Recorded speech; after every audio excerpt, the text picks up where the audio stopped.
Good morning, guys. Mike, aka Crypto Jewels. All right, we're going to do a VRA update following up from yesterday's video. So yesterday's video, we had talked about us being in this potential triangle consolidation, which looks like it ended up panning out, which would have been that A, B, C, D, E for our four wave. It held our 38.2% retracement level pretty darn well right here, wicked into it a couple different times, and since then has popped up into what I believe is the starting point of our fifth wave.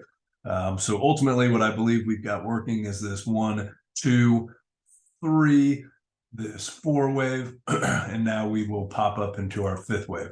As of right now, that fifth wave is targeting about 0064 or so. It's important to note that fifth wave targets are very fickle, and they can change, and they're not really set in stone. There's no hard rule about a fifth wave target.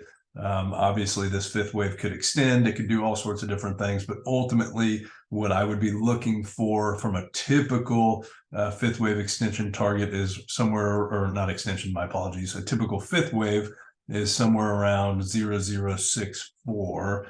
Let's throw our fibs on this real fast. So yeah, our three wave extended to 2618. So we have an extension in our three wave, which likely means that we will not get an extension in our fifth wave, because usually usually you only have one motive wave in a five wave structure that actually extends. So this currently would be our extension. So more than likely, we will not get an extension here in our fifth, but a typical target right now for that five is, there's a couple different ways you could do it, but if you take your fib extension and go from 1 to 3, 618 is a normal target, which takes us right to 0065, or also you can take your inverse extension, and 1618 from 3 to 4 is about 0063. So somewhere up in that zone is ultimately what I'm targeting for that fifth wave to be in. And then really from there, it kind of depends, what happens. It's possible that that's just a larger three wave. So for those, just to zoom out for a minute so I can give a little bit of context as to what I'm about ready to talk about. For those of you guys who have been following me and watching this, you know that I believe we have an impulsive one wave up here, an A, B, C down now, to put in our bottom, and then working on our one wave structure. And then you'll have a 2, 3, 4, 5. And ultimately, I believe we're targeting 50 cents to a buck on the macro. I'm not going to get into that right now. If you guys want to see my macro, you can go back through my timeline and find my macro video on VRA. But anyways, it is possible as of right now. I've got this as a 1, 2, 3, 4, 5 with the bottom being in right here, but it's also possible that that's actually a three wave. This was a 4, and then we had a truncated fifth. So we don't really know, and the reason why this matters is because it matters. Let me get rid of all this stuff here.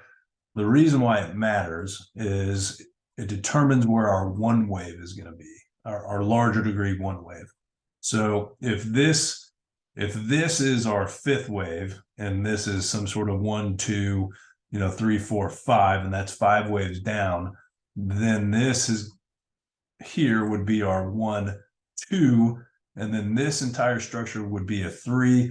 Then we would have a 4, and then a final fifth up before we have our 2 wave, and then a break back above the top of that fifth.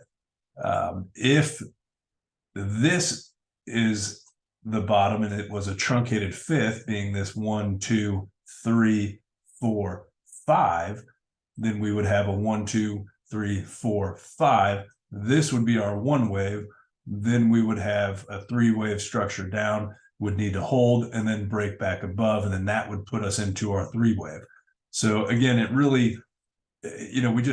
we have to play it level by level and see what happens and understand that there is a possible count that this is indeed a 1, 2, this would be a 3, you would have a 4, and then a 5.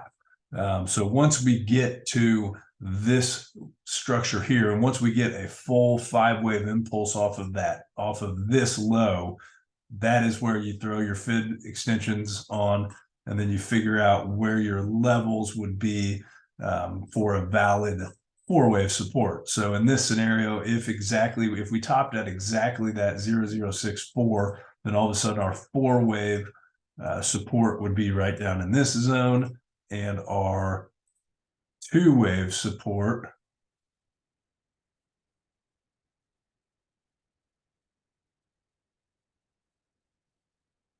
would be down in this zone. So, not a huge difference on the micro, but it's just, just being detail oriented on the count is important to understand where you're at from a context standpoint. If we do get something like this and we wick into 382 and then we pop back up, then at that point you can assume that this is just a 5th wave of our 1, 2, 3, 4, 5, and then you can assume that we're going to have a drop down. That way you just can anticipate what's going on with the count, and price action doesn't cause any concern if you understand all the different scenarios. So that's ultimately what I think we're doing. But above and beyond all of that, ultimately I believe that our bottom is in, and I think this thing is definitely looking impulsive. We just have to, step number 1, we have to have at least at minimum a 5-wave structure off of the low, which right now would be this 1, 2, 3, 4, 5. So we need that pop, which we did get. So ultimately, I do believe at this point that we could have our 5th in at any time. I think this is impulsive, and I think the bottom's in. All right, see you later.